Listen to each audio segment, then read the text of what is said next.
தமிழ்நாடு சட்டப்பேரவை தேர்தல் நெருங்கும் சூழலில் முதலமைச்சர் மு.க.ஸ்டாலினை முன்னாள் முதலமைச்சர் பன்னீர்செல்வம் மற்றும் தேமுதிக பொதுச் செயலாளர் பிரேமலதா விஜயகாந்த் தனித்தனியாக திடீரென சந்தித்தனர்.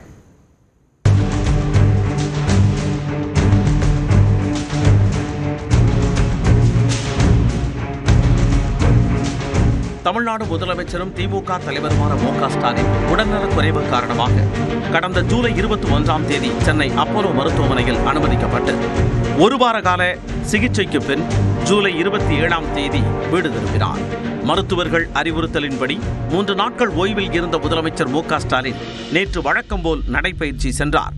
அப்போது அவரை முன்னாள் முதலமைச்சர் பன்னீர்செல்வம் சந்தித்து நலம் விசாரித்தார். இருவரும் சந்தித்துக் கொண்ட புகைப்படம் வெளியானது. இதனால் அரசியல் வட்டாரத்தில் பரபரப்பு ஏற்பட்டது. அதைத் தொடர்ந்து சென்னை ஆழ்வார்பேட்டையில் உள்ள வீட்டில் முதலமைச்சர் மு.க.ஸ்டாலினை சந்தித்து தேமுதிக பொதுச் செயலாளர் பிரேமலதா விஜயகாந்த் நலம் விசாரித்தார். அண்மையில் மறைந்த முத்து மறைவிற்கும் ஆறுதல் தெரிவித்தார். இந்த சந்திப்பின் போது துணை முதலமைச்சர் உதயநிதி ஸ்டாலின், அமைச்சர் வேலு, தேமுதிக பொருளாளர் LK சுதீஷ் உள்ளிட்டோர் உடன் இருந்தனர்.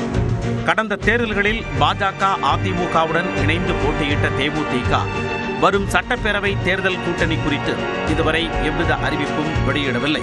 மாநிலங்களவை உறுப்பினர் பதவி விவகாரத்தில் அதிமுகவுடனான உறவில் விரிசல் ஏற்பட்ட நிலையில் முதலமைச்சர் மு.க.ஸ்டாலினை பிரேமலதா விஜயகாந்த் சந்தித்தது அரசியலில் சலசலப்பை ஏற்படுத்தியது.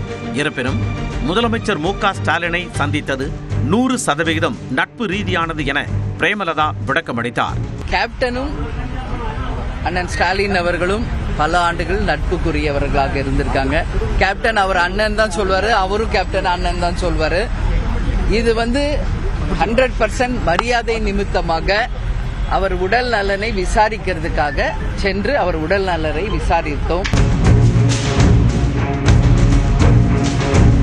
அதேபோல் மாலையில் முன்னாள் முதலமைச்சர் பன்னீர்செல்வமும் சென்னை ஆழ்வார்பேட்டையில் உள்ள முதலமைச்சர் வீட்டிற்கு சென்று நலம் விசாரித்தார். அவரை வீட்டு வாசல் வரை வந்து துணை முதல்வர் உதயநிதி வரவேற்றார்.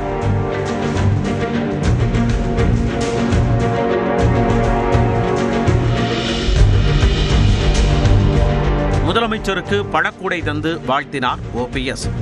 காலையில் சந்தித்த நிலையில் மீண்டும் மாலையில் முதலமைச்சரை சந்தித்து 40 நிமிடங்கள் பேசிய OPS அது மரியாதை நிமித்தமான சந்திப்பே என செய்தியாளர்களிடம் தெரிவித்தார். அவருடைய உடல்நலம் பற்றி விசாரிப்பதற்காகத்தான், மரியாதை நிமித்தமாகத்தான் அவரை இன்றைக்கு நான் சந்தித்தேன் என்பதை தெரிவித்துக் கொள்கிறேன். அதோடு கலைஞர் அவருடைய மூத்த குமாரர் முத்து அவருடைய மறைவை பற்றியும் நான் விசாரித்தேன். வேற என்ன சொல்லுங்க? அரசியல் நிமித்தமாக எந்தவித பேச்சுவார்த்தையும் நடத்தவில்லை. இதனிடையே நட்புடன் நலம் விசாரித்ததற்கு பிரேமலதா விஜயகாந்திற்கு முதலமைச்சர் மு.க.ஸ்டாலின் X தளத்தில் நன்றி தெரிவித்தார். அதேபோல் OPSக்கும் உள்ளன்போடு நலம் விசாரித்ததற்கு நன்றி தெரிவித்து முதலமைச்சர் தனது X பக்கத்தில் பதிவிட்டுள்ளார்.